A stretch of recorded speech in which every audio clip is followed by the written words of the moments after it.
In a world where information is delivered in seconds on our phones, one Twin Cities magazine is proving that print is far from dead. Yeah, I sat down with the editor-in-chief of Mpls.St.Paul Magazine to find out how they stay relevant and why community is still at the heart of every issue. So I'm 99.9% sure this is Cindy Crawford's first magazine cover. For its 20th anniversary, Mpls.St.Paul Magazine celebrated with a wall of all its covers. Look at this one. Now in its 54th year, many print publications have faded away, but it's still going strong, telling the stories that make the Twin Cities the Twin Cities. I was thinking on the way over here, what's an analogy for magazines? And I think we're like a department store, a boutique department store. We've been around for decades, but we're constantly evolving, and a good retail environment is constantly evolving to stay relevant. How are you able to stay relevant in the world that we live in, especially for print? We are kind of proving our trust and our street cred because of what we're doing in digital and social. It's like, oh, okay, they're out and about. They got their finger on the pulse. And so then when the magazine hits, we can do that deeper story. I love the fact that you have embraced social media, the digital part of it, and you've made it work together with the print. What's really funny is our staff photographer started as a photographer intern. And she and the other 20-somethings, they saw Instagram starting to take off. And it was a little bit of like, go ahead, 20-somethings, go have some fun with that. So here we had a staff photographer who was starting to be the one to play around with social. I think it's really helped us that now the 3 or 4 of them that really work on it, they're all in their early 30s. And we trust them. That trust paid off. Jayne says at one point MSP Magazine was the most followed media outlet in the state on Instagram. Right now, almost 200,000 people follow along. Because of digital and social media, people in their 20s and 30s are discovering the brand. It's great when I go to a store and they say, oh, can we have your email for your receipt? And I say, Jay Olson at MSP Mag. They're like, oh, you with the magazine?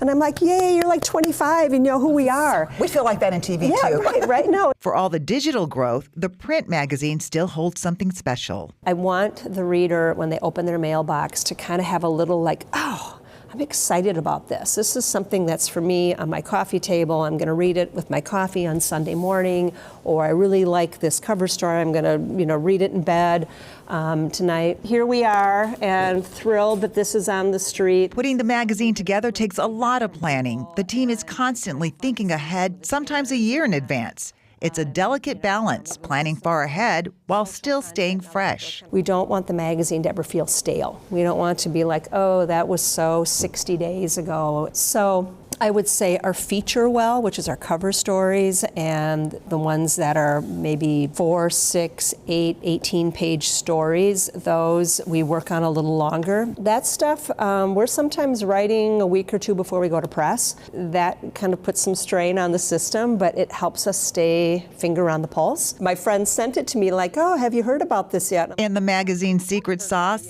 Jayne believes it's her small but mighty team. There's something about the fact that we're a small team that keeps us really nimble and us sharing and bouncing things to each other. We try not to tell the same stories that everybody's telling. We try to find a new angle or a new hook in.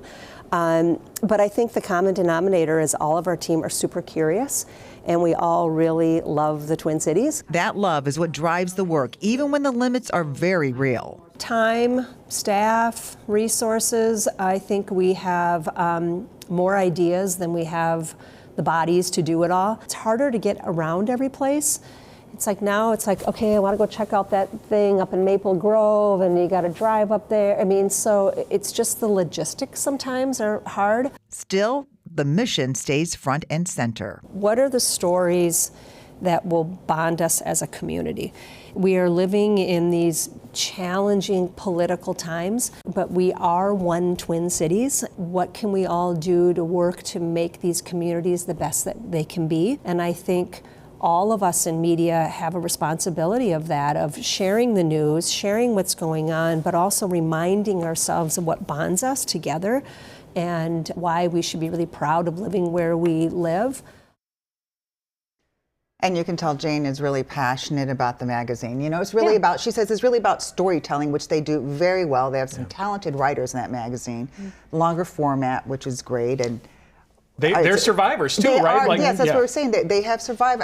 I'm pretty sure they're the only monthly state magazine, paid magazine, I should say. I think there's a lot of community, publications, but they're the only monthly. And we saw Cher last night on the Grammys. There's yes, apparently a there's Cher story. There is. with Jane MSP has Mag. one of our favorite Cher stories. Cher was actually in town, looked in the magazine, saw a sweater in there, it was at the Galleria, and she called that store and ordered 3 different colors and had it sent to her hotel. So But Cher is a it's reader. reaching all across the country. Yeah. So, yeah. And we saw a couple of familiar faces on the covers of some of those magazines too. How many Yes, times have that's you guys? fun. How many times have you guys been on? Do you remember? I don't remember. You saw at least did. 2. Yeah, but Jane also said we were talking about that, and there was a time where that was big, right? Local personalities, and she said it's now shifted over to services and things like that. So it's changing all the time. We're chopped liver. We know this. No, you're not. No, you're not. No, but it's great. I mean, it's really if you're new here, if you're just moving to the state, it's a great resource to see what's going on. Or if And you're even for in us, your the living, routine, yes. right, and you need a little